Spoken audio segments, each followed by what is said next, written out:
e kanë zgjedhje për nga kushtozimi të marrin shërbime outsourcing, pasi më tepër nisen nga logjika e kostos apo shpenzimeve të ulura për ta mundësuar këtë shërbim. Pra thënë ndryshe, një kompani e madhe kudo në botë nuk ka pse pagua një asistente ekzekutive që mban agendat e drejtuesit rreth 5.000 apo 6.000 euro në muaj her një vit, por këtë shërbim ja ofron një specialisti outsourcing online qoftë nga Shqipëria, duke paguar 2 apo 3 euro për orë apo 4 euro për orë. Dhe orët e punës janë ato në funksion të çmimeve apo vlerave që përkojnë me mesataren e pagesave në Shqipëri dhe pikërisht nga kjo diferencë, pra ulja e kostove të shpenzimit të dhënies së një page të punonjësit atje nga ana e kompanive multinacionale dhe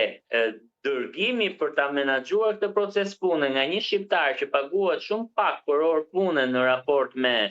një europian, atëherë dhe leverdia e kompanisë outsourcing është shumë e lartë, pasi merr të ardhura nga kompania që do ta delegojë këtë shërbim, paguan shumë pak punonjësi në Shqipëri dhe përfiton nga marzhi i fitimit si ndërmjetës apo si broker. Dhe përgjithsisht kompanitë outsourcing këtë praktik ndjekin, bëjnë kontrata me kompani ndërkombëtare që duan të kalojnë outsourcing një pjesë shërbimeve të tyre për të reduktuar kostot dhe e marrin këto kompani këtë shërbim duke rekrutuar të ri që vjen në dispozicion për të punuar në këtë fushë. Dhe kohët e fundit punësimet online kanë ardhur në rritje apo është ende herët ndoshta në këtë fushë të pa ekspozuar më parë dhe ndoshta edhe të pa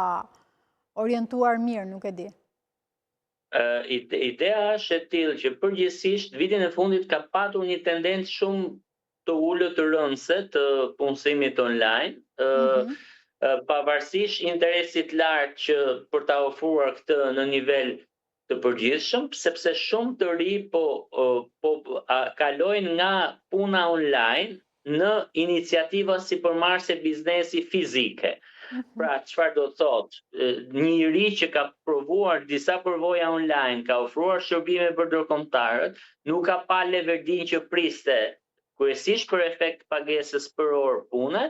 ka arritur që të hap një studio të vetën, një zyrë të vetën, që këtë shërbim ta ofrojë edhe për vendasit edhe në mënyrë fizike, duke kërkuar dhe gjetur klientët personalisht në takime apo biseda apo rekomandime dhe për t'i propozuar shërbimet konkrete që ofron në kuadër të zyrës së hapur. Pra, shumë të ri po e fillojnë si freelancer, si individ, duke u paguar për orë në